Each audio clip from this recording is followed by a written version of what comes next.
So correct. The city has not taken ownership of the Fox Theater at this time. The Redevelopment Authority, which is the governing body that is really the one who should own the building if the city is going to choose to redevelop the property, approved the purchase agreement with the Fox on Main. They would sell it to the city for $1 if two conditions were met. A, the Redevelopment Authority wasn't in charge of having to spend the money to raise the back 2/3 of the building, and B, that the dissolution of the donation agreement between the Sanders family and the Arts Alliance and subsequent property owners now create Portage County and Fox on Main. So the City Council intends to reallocate funds from TIF number 5 to TIF number 6 to help cover the costs of the raising of the building. The last and most critical piece is that the Sanders family needs to sign the dissolution of the donation agreement. The donation agreement, and this is why it's important that the Sanders family sign that document.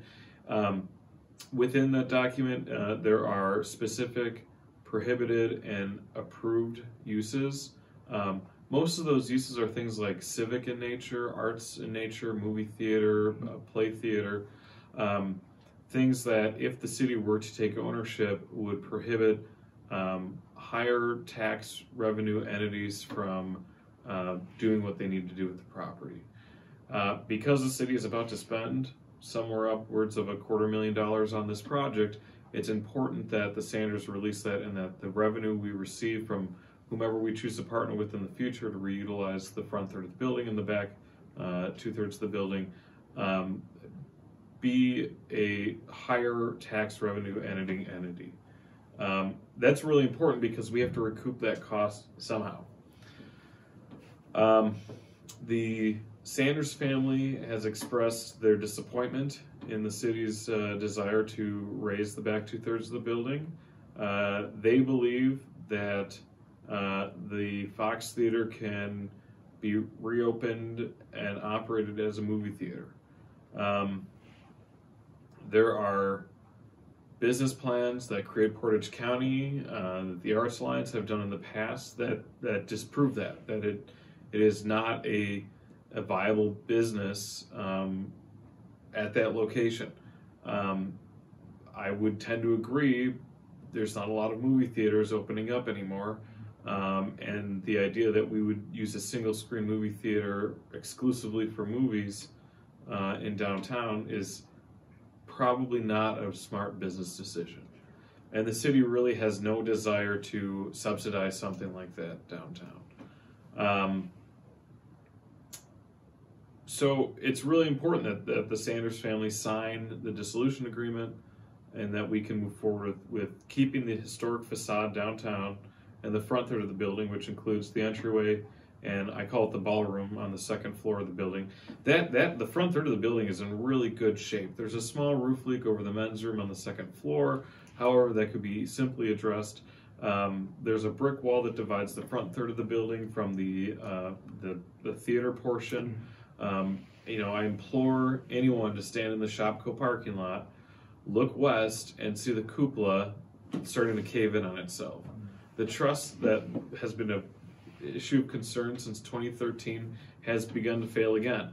I would say the roof sags at this point 3 to 4 feet, which is very serious in nature. I was just reading it briefly before our meeting.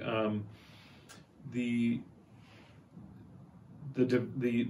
companies that we've been walking through the theater to give us quotes will be submitting no later than November 27th their quotes for demolition of two things: the back 2/3 of the building and the full building. Okay. On December 2nd, through a special city council meeting, staff will present the quotes that we received and will be providing a recommendation to the city council to award a contract to someone.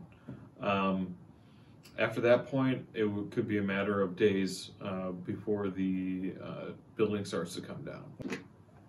I don't believe so. I think that was, I think the Sanders family is confusing that with the cost that the original ask from Create Portage County. Okay, so that was Create's contracting group that gave that $500,000. Correct. It was not. It was not. Not the city. It was not the city. The city did not suspect that it was going to cost $500,000.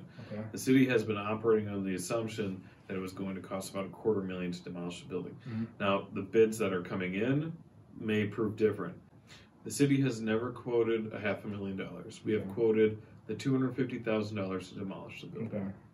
Yeah. I think it's really important to remember that in 2018, that was a visual observation. There was no full study of the building. Okay, yeah.